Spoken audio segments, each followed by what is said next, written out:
5, 4, 3, 2, 1. Let's go.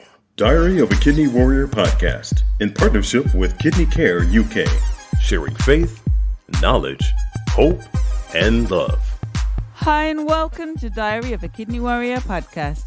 My name is Dee Moore and I am a stage 4 kidney warrior.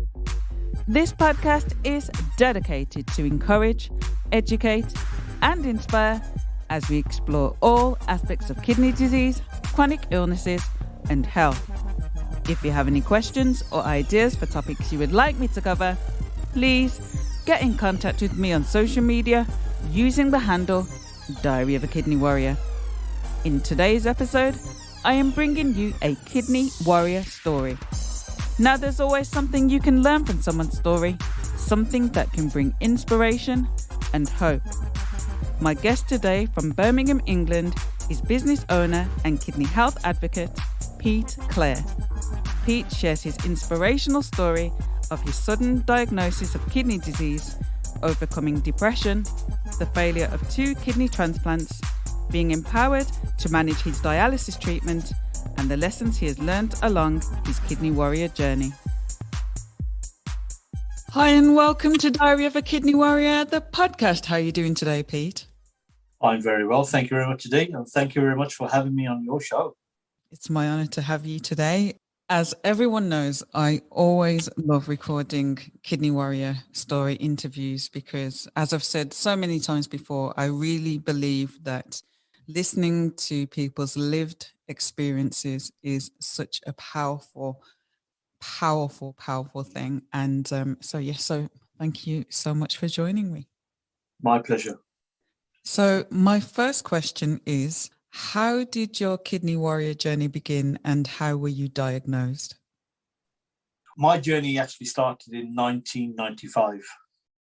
I was actually at the age of 21, right? So I was at the peak of my age. Wonderful job. I was a maintenance engineer, night shift working. And all of a sudden, whilst I applied for the job, I had to go for a medical. And that's when they realised that I was passing a lot of protein through my urine. So from there, it was follow-up appointments through the hospitals. They put me on blood pressure tablets. And then all of a sudden, a year down the line, I collapsed. Prior to that, I was continuously vomiting and I had diarrhea, put a lot of weight on, and I see at the time, because I was only 21, I was actually into powerlifting, not weightlifting, but powerlifting. So I used to be a pretty big lad, very muscular. And it was me thinking, I'm getting bigger and bigger. It's just me putting body weight on. But unfortunately, it wasn't. It was my kidneys were giving up from inside. So obviously got admitted into hospital when I collapsed. And when I woke up, I had loads of machines around me. You name it, that machine was around me, right? And there was, a team of doctors looking at me and saying, glad to have you back.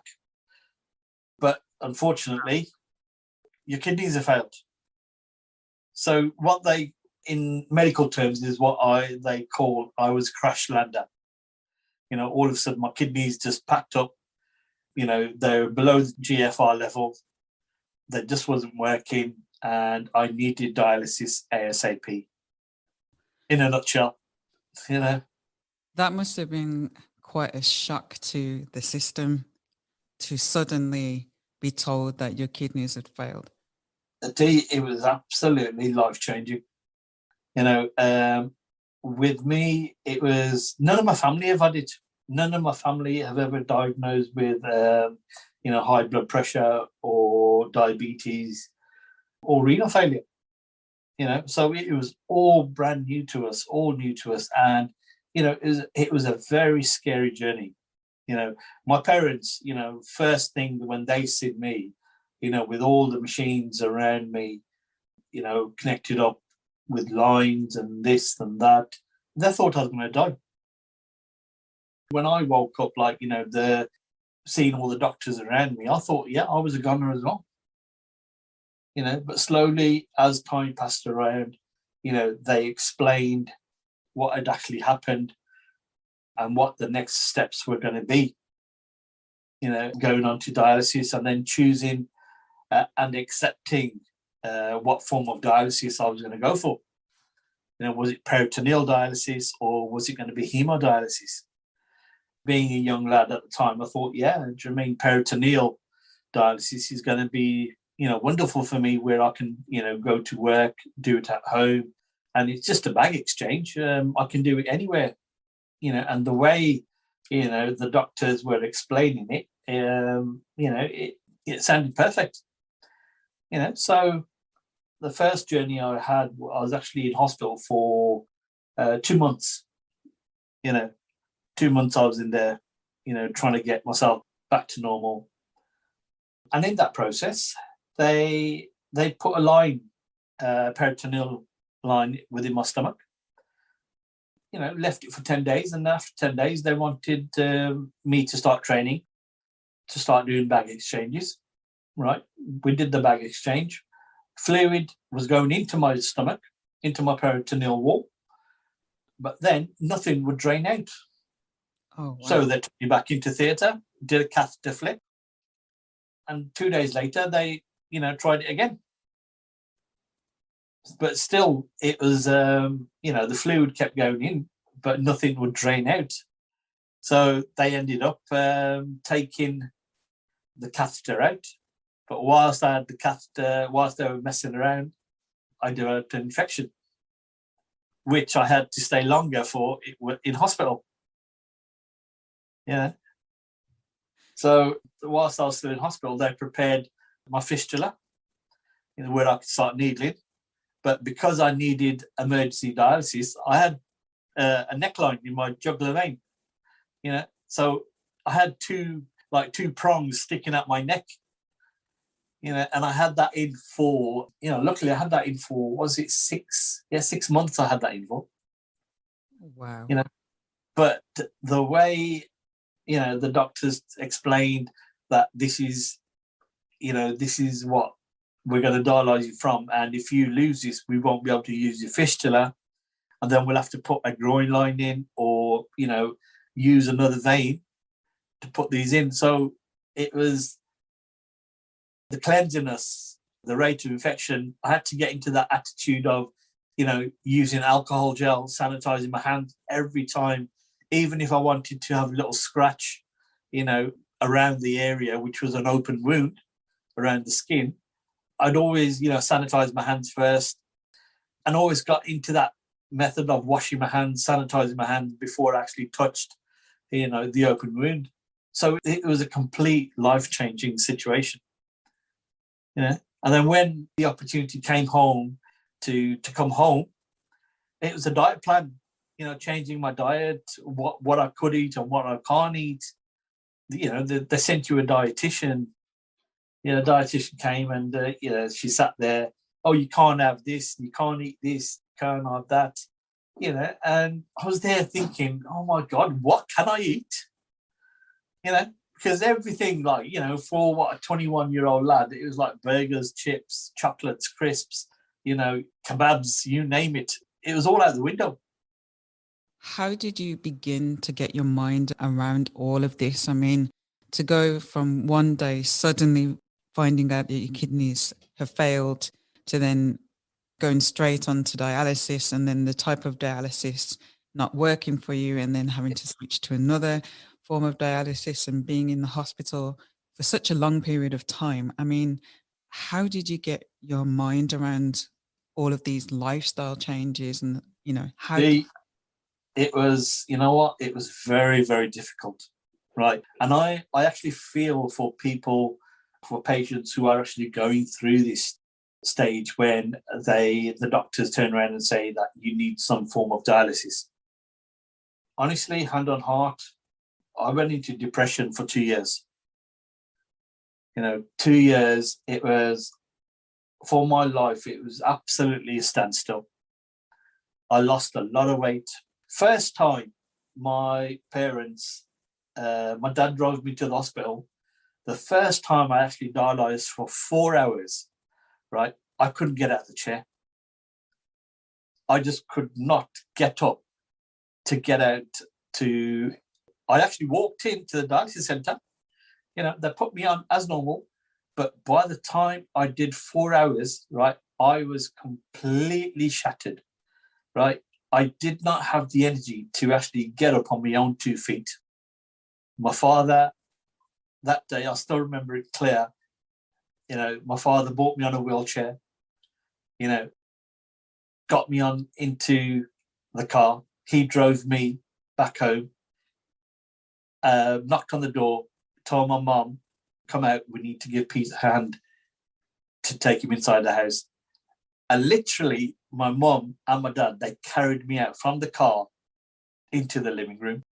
And believe it or not, within the living room, I had my little bedroom set up in that room. I had my bed. For 2 years, I never went upstairs because I did not have the energy. I never used to walk up the stairs, And within those 2 years, what I realised, because it is at home, it was only myself, my mum and my dad.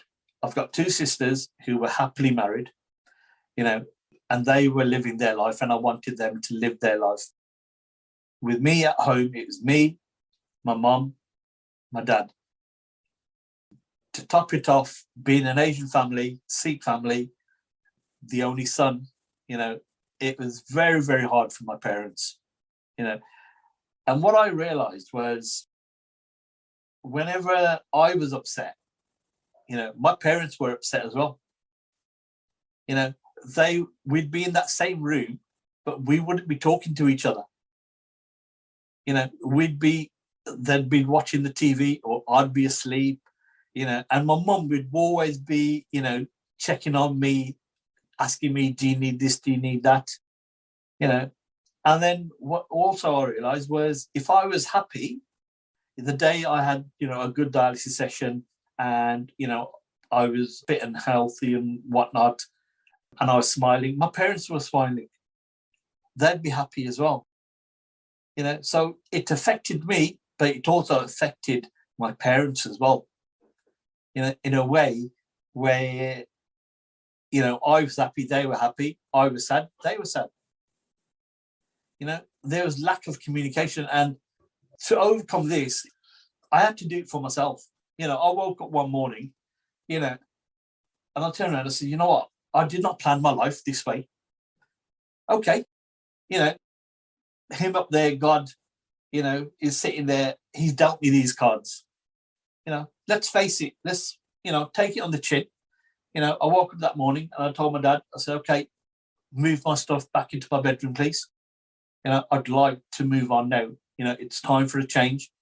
My parents, they were proud. They were happy that, he's finally accepted it. Because every day I went to dialysis, and I always had that question, why me? Because everyone I saw within the hospital was a lot more older than me. A lot older than me. They had children, they had grandchildren, and I couldn't see anybody of my age. And, when I went into hospital, there was quite a few people there on appointments, outpatient appointments. But in the satellite unit where I used to dialyse, I never saw anybody my age. So I always used to say, why me? Why have I been dealt these cards? And every time, anything wrong happened on dialysis, I thought I was going to die. Every time, But like I said, I woke up that morning. It was probably a sign from, or the Almighty God, whatever you want to call him. He gave me that strength. And I've never looked back since that day. Life does move on, and it's accepting it.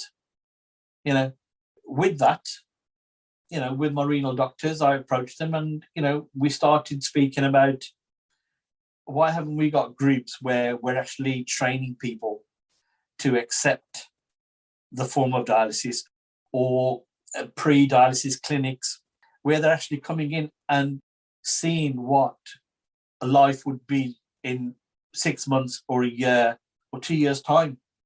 when your GFR drops to that level where you need dialysis, how to accept it, and how to make that right choice, and then how to empower it, how to accept it. So with kidney research, we were able to set up a group called ACE, an ACE group, so where they introduced peer support educators.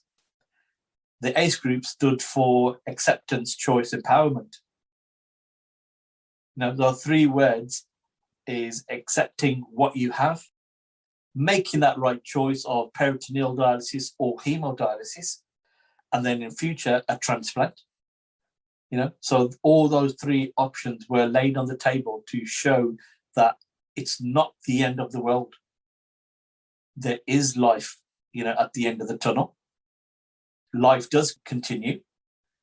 And then, empowering, how to empower and accepting it and moving on. How does your life change? It's like myself. I used to say to them that I've been to India, I've been to Europe, you name the country, I've been there, I've been on holidays. It's just that extra bit of planning where instead of just packing your bags, book your ticket and leaving, you have to take a bit of time where planning that what hospital you're going to go to, what kind of treatments they offer, and then making those arrangements. It's things like that that really make a massive difference. So for you, in making that choice to move from downstairs to upstairs, for some people that might sound like a really small thing, but it's something so powerful.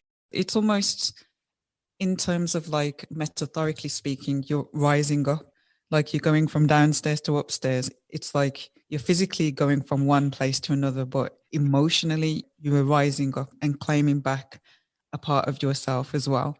And I think that is really important. Like, so much can be lost of ourselves when we become diagnosed, and claiming back from the smallest thing, going back to your bedroom and your space, to greater things like going on holiday and things like that. All of these things tie into claiming our lives back as kidney patients. And I really think it's so important.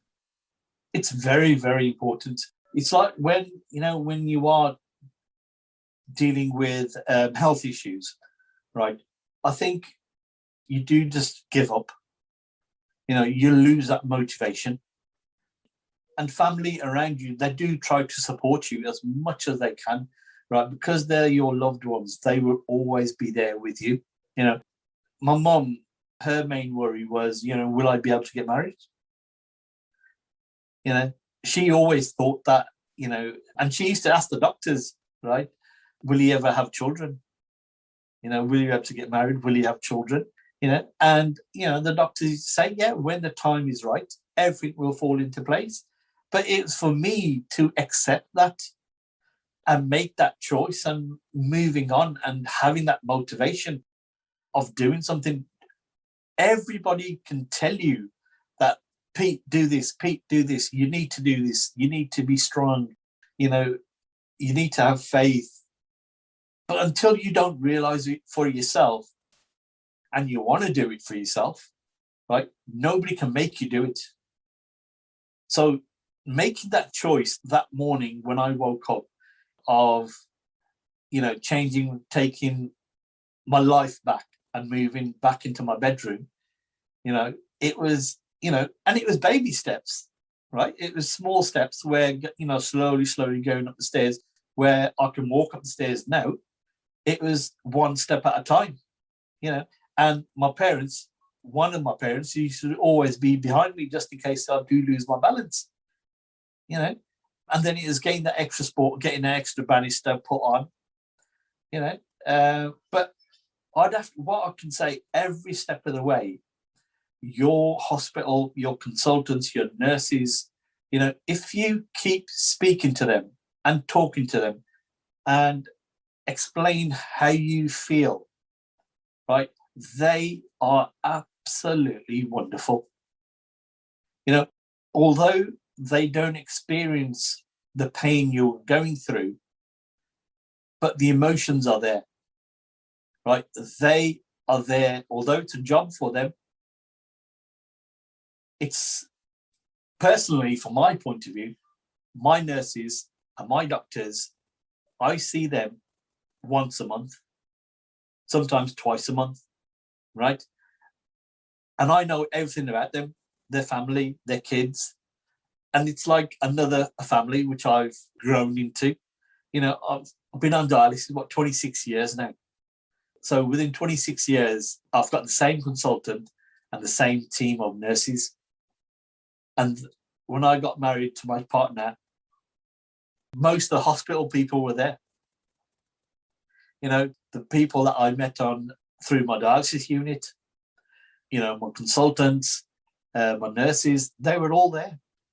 You know, and yes, I did get married. You know, my wife's from India, and my parents, they went from here. I didn't go, right? My parents went to India. My sisters went to India. My aunties, my uncles, they all went. The only one who didn't go was me. And funny enough, they sent me a photo.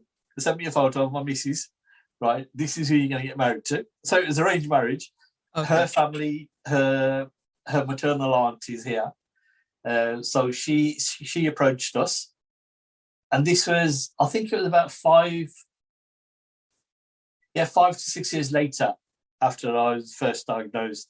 So by that time, since I made that choice, my life got better and better and better, because I started to ask questions on dialysis. You know, why am I doing this? Why is this happening? You know, what does the artificial kidney do? How does it work? What does it look like from inside? You know, and believe it or not, they actually, when I asked that question, they actually cut the dialyzer in half and they showed me what the fibers looked like inside. You know, so every step of the way, if you are not sure, ask the question. It may sound silly to you, right? But knowledge is the greatest weapon you could ever have, right? So from there, as I started asking questions, you know, my confidence grew, because I knew what I was getting into, what was happening, what dialysis was really about. You know, I'm balancing my diet. You know, at first, it was the doctors were telling you, you know, you've got a fluid allowance. I was only allowed 1 litre a day. You know, and then I was going back and I was like overweight because I was drinking too much. But then, you know, it got to that stage where my mum would fill up 1 litre bottle, right? Whatever they'd be giving me should be spilling it out that litre bottle. And then by the afternoon, my litre would be finished. And I had the whole day. And believe it or not, I used to go into the bathroom, right, and drink water out the tap in the bath. Because it's like, what I learned was,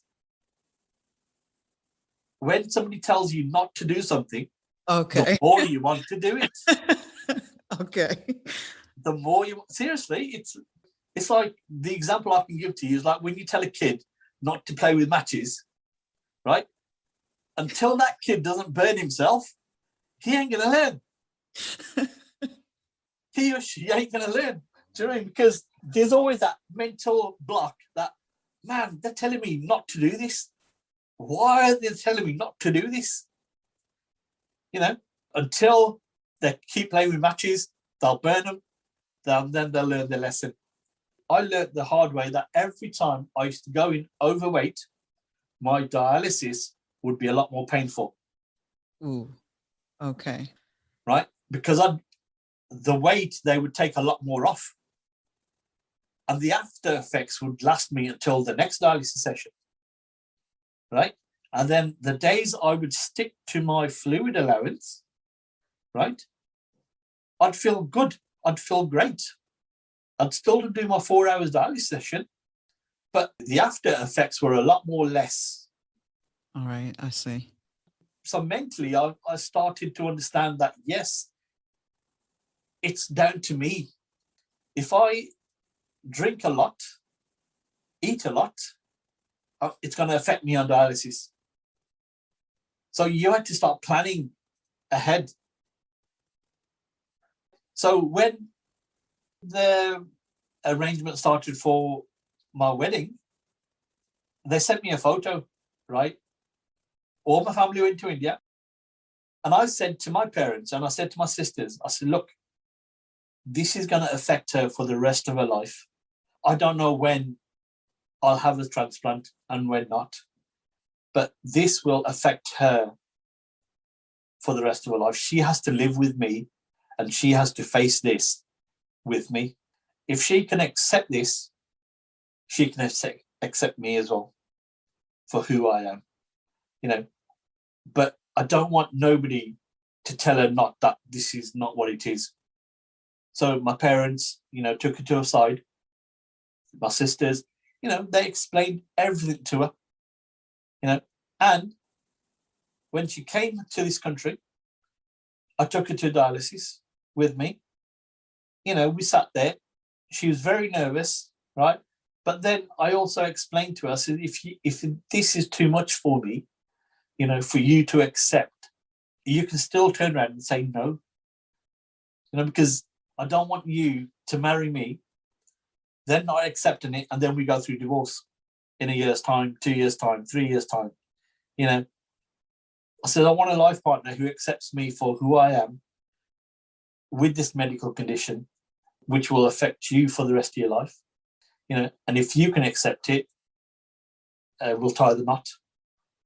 And I think, she, a couple of times, she came with me to dialysis and she was asking the same questions what I was asking 7-8 years ago.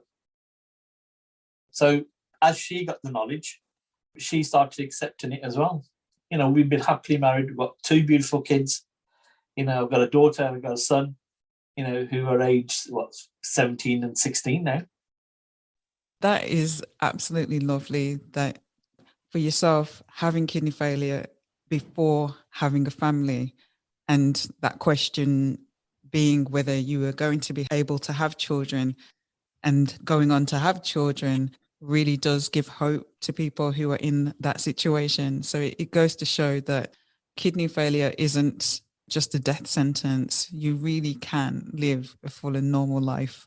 You've just hit the nail on the head. The magic word you just used is hope. Never, ever give up hope, right? With hope, you can conquer the world, and once you can conquer your life, right, everything is behind you then. You've got the whole world in front of you, but you have to accept it, right, and hope for the best. Just to give you an example, when I had to leave my job as a maintenance engineer, but before that, when I was in college and university, I used to do video filming and photography, and that was my part-time business. So I used to make wedding filming and photography, and I went into a house to do her daughter's wedding. I got there, and God's honest truth, it looked like I was in a funeral home, like somebody had died in the house. There was no hustle, there's no bustle. Like, do you know what I mean? Asian weddings, how extravagant they can be, like, do you mean the night before parties and whatnot. Yes. And we've seen none of it.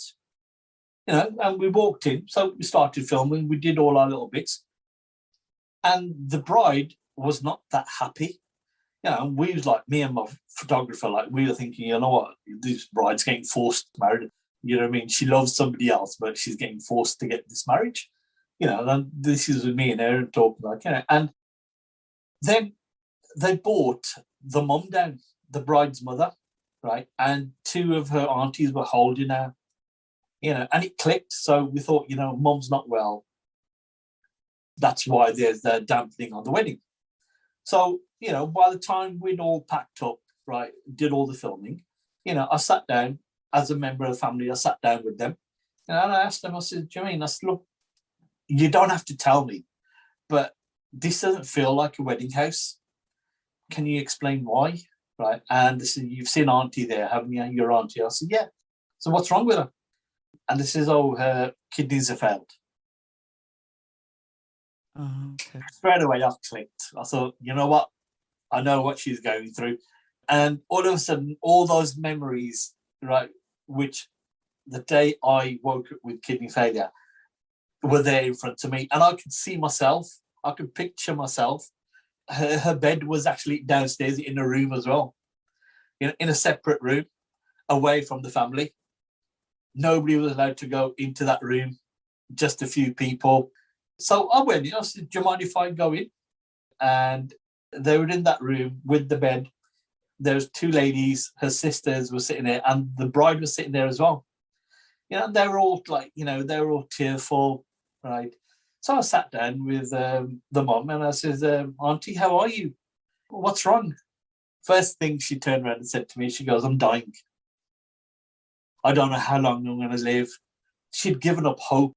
That's what it was. She'd given up hope. Yeah. So I sat there and then, I listened to her, and I said, so how long has this been going on for? She goes, it's been about 2 months. They do this, they go in, I go to a hospital, they take my blood out, my blood goes round with a machine, and then the blood goes back into me, and a lot of it's thrown away, and I'm losing blood. I'm going to die.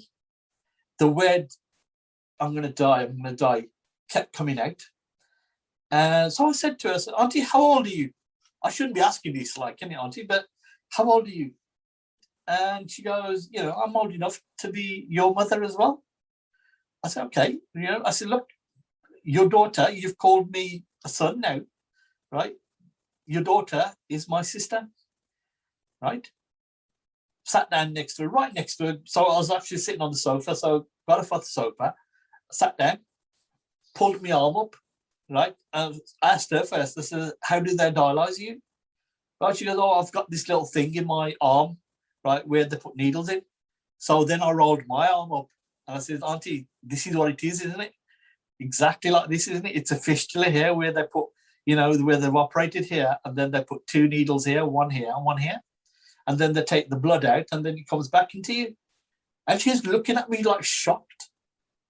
And she was there going, I said, Auntie, what you're doing now, I've been on this for, I think it was about 8 years. Yeah, 8 years at that time. I've been doing this for 8 years now. And then it all rolled back into her. It's like, do you know what I mean? And I told her, I said, Auntie, I think I was only, 28, 29 at that time. Right? I said, look, I've just been married. Right? I've got no kids and I'm the only son. How do you think my mum feels? I said, you've got a beautiful daughter here. Your son's married. He's got children. I said, don't give up. I said, this is your daughter's wedding. You've been planning this for a very long time, right? And I said, I came in and I thought I was in a funeral home because it was that quiet. So I shared my story with her, listened to her, gave her some advice, and I left her at that. Next morning, 8 o'clock, I came in to start filming for the wedding, walked into the bride's room to film her all with her get-up. All she did was got up, came up and just humped me. Right? She goes, Pete, I don't know what you said last night, but Mum has absolutely changed. She goes, she was the first one up and she was shouting at everybody, come on, get up. We got a wedding in the house. We need to go. Everybody get dressed. And she goes, she was the first one. She goes, she didn't walk up the stairs, but she goes, she sat on each step and then got up the stairs by herself. She hasn't done that. Wow. And then throughout the whole day, it would just motivate, Auntie, you okay? Do you need a drink? And before I left the night before, I told her, I said, what I want you to do is put some ice cubes in the freezer. And I told her husband this as well. I said, and in those ice cubes, put a bit of lemon in there, a little bit of lemon drop in there, right? Because when we're thirsty, right, instead of having a drink of water, we would suck on those ice cubes, right? And I've told her, I said, that's what you're going to have all day throughout whenever you feel thirsty, that's what you're going to use the ice cube, suck on an ice cube. Throughout the whole wedding, she was absolutely fantastic. She was on the dance floor, booging away, right? Do you know what I mean? although she had a walking stick, but you know what I mean? It made her daughter's day that day. And all I did, what did I do? Just gave her a bit of hope. Yes. You know, and a bit of encouragement. And it changed her life. You know, the bride, when they leave, right, they get into the car and they're supposed to just get into the car and leave and go to the groom's house. And that's when I stopped my filming. So once we did that, what I noticed, the car drove up and then stopped. The bride actually got out the car, come out, and then the groom came back out as well. And they both had me in their arms, right? Stood there crying. Oh. You made this day for us. You made it extra special. You know, she goes, I had my mom back because of you. You know, those words, right, do you know what I mean? Just gave me the drive to help other people. It's very, very emotional. Like, I mean, when I do talk about it, I do get emotional with that because it brings me back to that scene where a bride who's only allowed to stop at the groom's house, but they stopped just to say thank you. You know, nice. it meant a lot to them, honestly. That is awesome. And it shows the power of sharing your story, that Absolutely. lived experience. It is so powerful.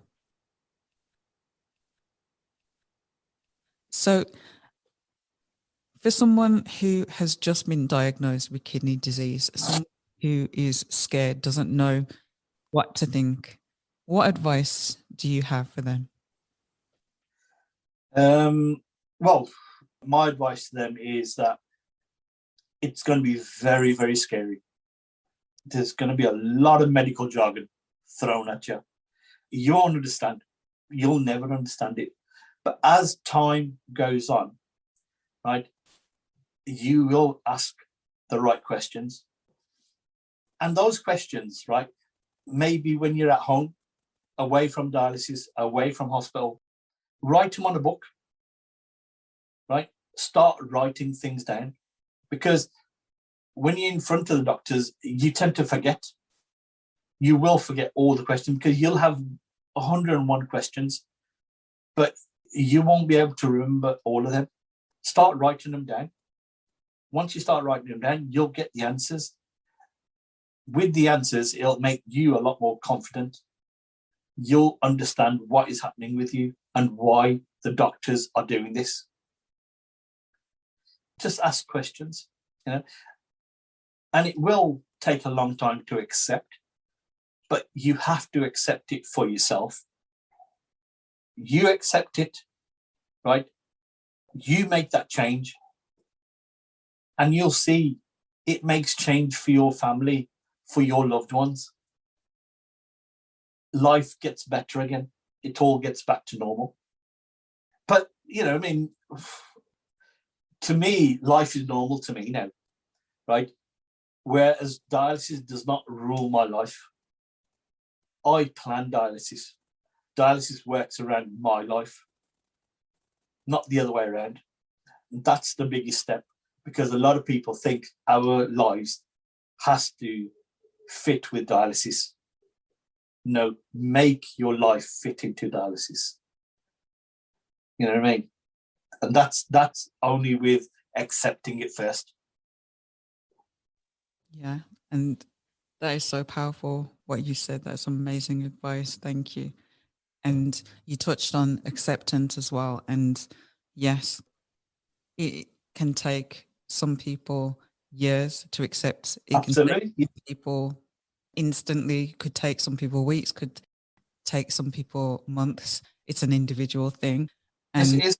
I think it's important that people know that it is an individual journey, and it's okay if it takes a bit longer than the next person. The most important thing is that you get there at that point of acceptance, because like you said, when you reach acceptance, that is when your life does change for the better, because you see things, even the same situation. And it's amazing because the difference acceptance does is it frees you even within the same situation. So although the situation is the same, how you feel about the situation is different and so much better. and straight away you can cope better. So I really 100% agree with you. Acceptance is so important. It's like the question which I had was like, why me? Why has it happened to me? Right? It took me 2 years for accepting it. I was in total denial. 2 years after accepting it, I've seen a lot more other people. These young people that I was looking at, I was trying to find. I found them after 2 years because me accepting it made me move forward, right? And then I realized I'm not the only one on this journey. Yes. There's a lot of people, right? And then I got to that stage where I used to go to other hospitals, other dialysis units to offer advice to other patients. It was like, we started off at QE, then moved to City, Sandwell, Heartlands Hospital, and we all linked together. And the biggest one I really found hard was when I went to Birmingham Children's Hospital. And when I seen young children below the age of 16 on dialysis, and there was me thinking, you know what, I'm thinking about myself, but look at these young children. They're exactly going through what I'm going through. I've seen a lot in my life, but, they're still learning and they're still kids. How do they accept it? But the magic was their parents have accepted it and they've made that little bubble where they'll grow with it. So if they can do it, why can't we do it? That was always my attitude after accepting, is that why can't I do it? Why do the nurses have to do it? So each time I went into a satellite unit, it was a waiting game.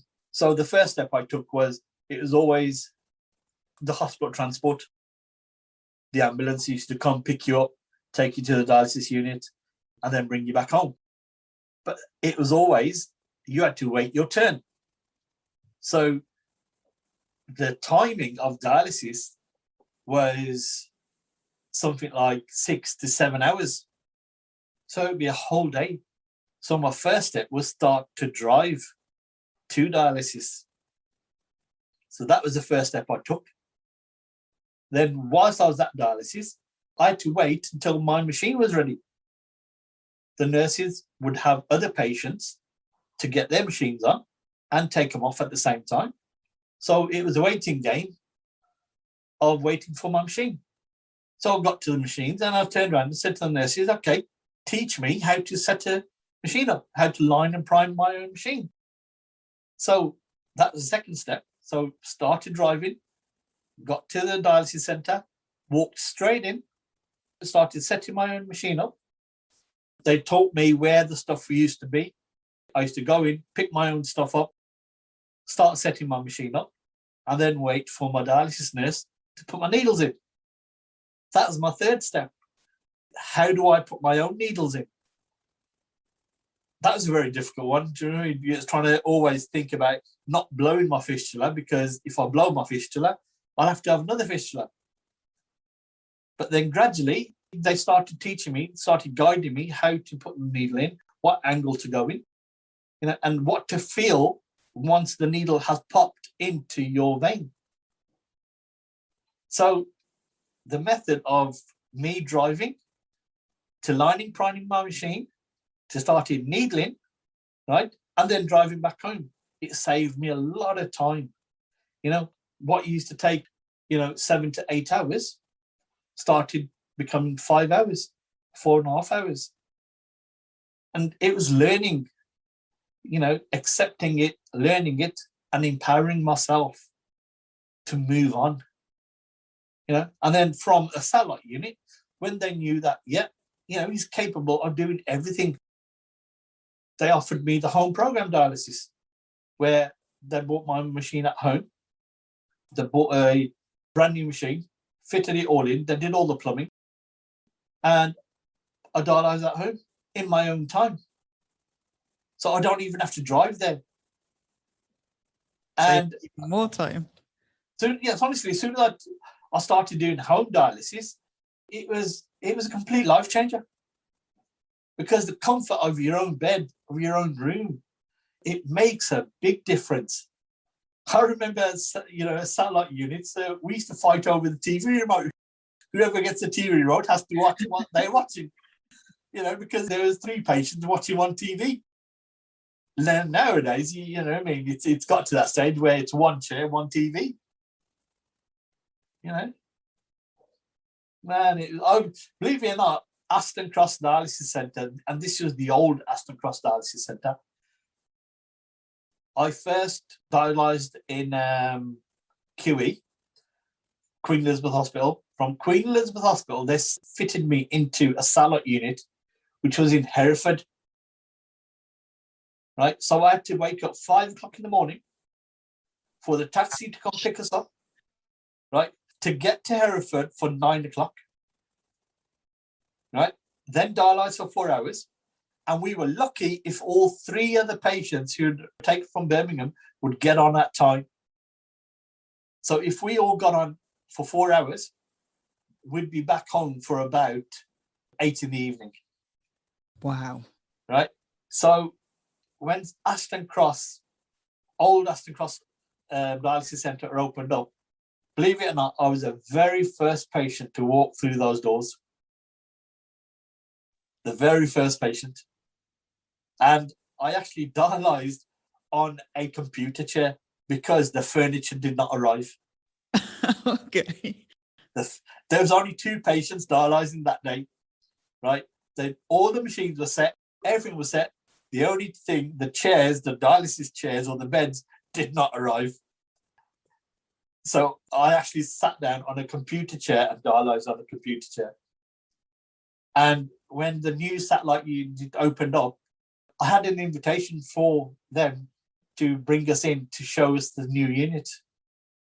So it's really been quite a journey going from getting to that point of acceptance, working through the process, starting with one step after another, being more empowered to do things for yourself, and then now being at the point where you dialyze at home and you've got all the advantages that come with that. It's such an amazing journey. It really is so powerful. It's changed my life. Do you know what I mean? It's changed my life dramatically. Like, do you know what I mean? From 26 years ago when I thought I was actually going to die, I'm actually sitting here, speaking to you, Dee, and sharing my thoughts, sharing my feelings. And on this journey, I've actually helped, hand on heart, I've helped a lot of people. I've done a lot of, the major Asian TV channels. I've been on that. I've been on the advertising material for the NHS, for kidney research. Wherever I could share my story, I've shared my story. The reason I've shared my story is to help others to understand they're not alone. This journey, you may seem that you're on by yourself, but other people have been there as well. Other people have been there. They are going through it, but they are leading a normal life, as much a normal life you want it to be. So it does come back to that. It's what you want, the individual. Once they have learned to accept it, move on, keep that hope, because life does change. It's like with me, I've been through peritoneal dialysis. I've been through hemodialysis, which I still am on. I've also been through transplant. I've experienced transplant as well. But unfortunately for me, my first transplant was in 1997, which was 2 years prior to my first dialysis sessions. And that kidney lasted me 13 days.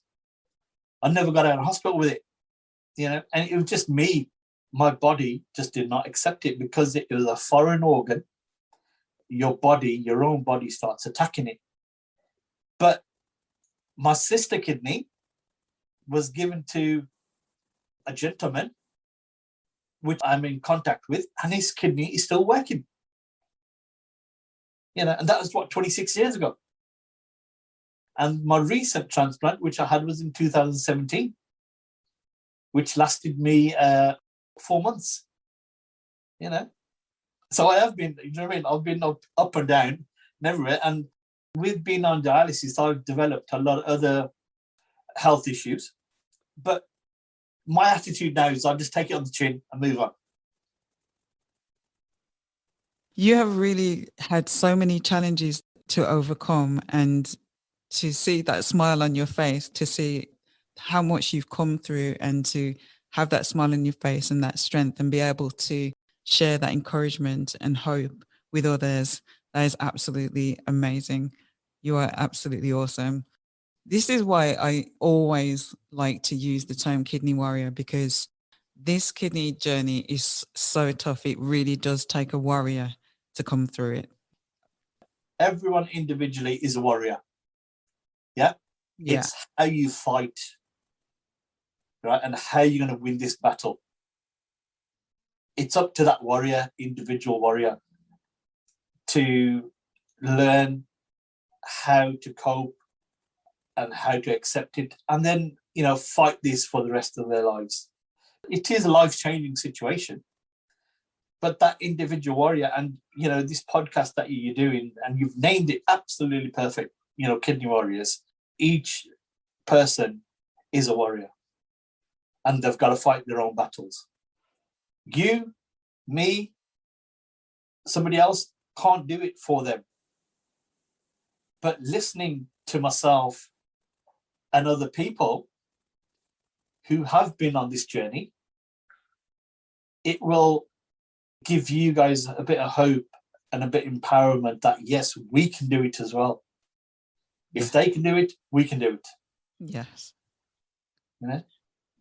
So if anyone wants to get in contact with you, how would they do so? It'll be my pleasure. I'll be more than happy to speak to anybody who is going through this journey. They can phone me or they can just email me. And we will put those details in the description box. That's great. Thank you so much, Pete, for joining me today and for sharing such amazing advice. That word of encouragement that you gave in terms of acceptance, in terms of hope, in terms of empowerment. I really know that it will make a difference for so many people. Thank you so much. Dee, thank you very much for having me. And to all your listeners, stay strong. Stay strong. That's all I can say. Do you know what I mean? Individually, everyone can do it, right? Just fight you to the last breath, man. Don't give up. Never give up. Right? Just keep in there. Stay strong. And there's a beautiful life ahead of you guys. Right? Do you know what I mean? Enjoy it. Enjoy every moment you have. Life's too short. Thank you for listening to Diary of a Kidney Warrior podcast. And don't forget that you can contact me on social media using the handle Diary of a Kidney Warrior. Please do subscribe to the podcast, and please do tell a friend. New episodes of this podcast are released every other Monday. Until next time, take care and choose to live. Diary of a Kidney Warrior, sharing faith, knowledge, hope, and love.